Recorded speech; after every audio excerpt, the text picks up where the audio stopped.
Sir, आज मैं इस सदन में ये मांग रखता हूं कि जैसे इंडियन वोटर के पास राइट टू इलेक्ट है, वैसे ही राइट टू रिकॉल भी होना चाहिए। अगर देश का मतदाता अपने नेताओं को हायर कर सकता है तो वो नेताओं को फायर करने की शक्ति भी उसे मिलनी चाहिए।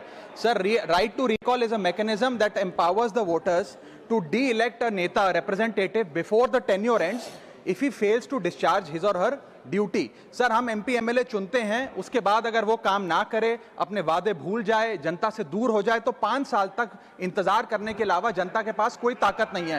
कोई इंटरिम प्रोविजन नहीं, कोई अकाउंटेबिलिटी नहीं, कोई परफॉर्मेंस रिव्यू नहीं, कोई करेक्टिव ऑप्शन नहीं। चुनाव से पहले नेता जनता के पीछे और चुनाव के बाद जनता नेता के पीछे। और सर, 5 साल is too long a period in this day and age. अगर एक गलत फैसला गलत नेता को चुनने का लिया तो लाखों लोगों का भविष्य अंधकार में जाता है और पूरा क्षेत्र पीछे जाता है। Sir, we can trust our voters to elect. हमें अपने मतदाता पे विश्वास करना चाहिए कि वो अपनी गलती बदल भी सके राइट टू रिकॉल की ताकत से। Sir, let me clarify that right to recall is not a weapon against politicians. It is an insurance policy for democracy. और भारत के संविधान में जब आप राष्ट्रपति को इंपीच कर सकते हैं टेन्योर के दौरान, उपराष्ट्रपति को हटाने का प्रावधान है, जजों को इंपीच करने के लिए प्रोसेस लेट डाउन है, यहां तक कि रूलिंग गवर्नमेंट के खिलाफ नो कॉन्फिडेंस मोशन लाकर आप सरकार बर्खास्त कर सकते हैं। तो एमपी एमएलए अगर आपका नॉन परफॉर्मिंग है तो उसको हटाने के लिए क्यों नहीं राइट टू रिकॉल मतदाता को देना चाहिए। दुनिया की 24 से ज्यादा डेमोक्रेसीज में राइट टू रिकॉल का मैकेनिज्म लागू है, जिसमें यूएस, कनाडा, स्विट्जरलैंड जैसे देश है। मैं आपको उदाहरण देता हूं सर, कैलिफोर्निया में गवर्नर क्रिस डेविस नाम के नेता 2002 में चुने गए।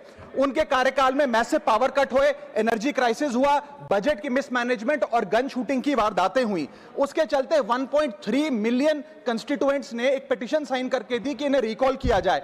वहां के चुनाव आयोग ने रिकॉल वोट कराया 7 अक्टूबर 2003 को और 55% मतदाताओं ने वोट किया कि इस नेता को बर्खास्त किया जाए। ग्रे डेविस को हटाया गया और आर्नल्ड श्वार्ज़नेगर को वहां पे गवर्नर बनाया गया। सर, मैं बता दूं कि हिंदुस्तान में भी इसका प्रेसिडेंट है। कर्नाटक, मध्य प्रदेश, महाराष्ट्र और राजस्थान में रिकॉल मैकेनिज्म ग्राम पंचायत के स्तर पे लागू है और ग्राम सभा के लोग मतदाता वोट करके उन्हें वापस बुला सकते हैं। सर, लेकिन इसका मिसयूज ना हो, इसलिए हमें सेफगार्ड्स भी बनाने पड़ेंगे। एक थ्रेशोल्ड रखना चाहिए कि 35 से 40% मतदाता अगर साइन कर दे तभी राइट टू रिकॉल वोट करवाया जाए।